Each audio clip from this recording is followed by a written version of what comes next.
Ang John chapter 3, verse 15 to 16 ay nagpapatunay na ang naligtas ng minsan ay ligtas na magpakailanman. Sinasabi ng Biblia sa verse 15 and 16 that whosoever believeth in Him should not perish but have eternal life. For God so loved the world that He gave His only begotten Son, that whosoever believeth in Him should not perish but have everlasting life.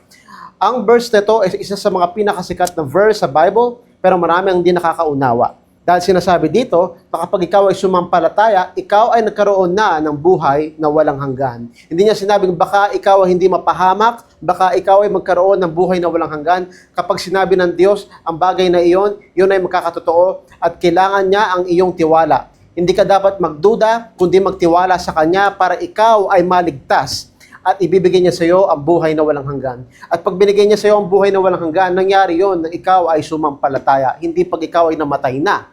At dahil dito, pinapatunayan ng Biblia, na anumang gawin mo sa panghinaharap, meron ka ng buhay na walang hanggan. Hindi yun nakadepende sa iyong gawa, kundi dahil nilagay mo ang tiwala mo sa ginawa ni Jesus para sa iyo.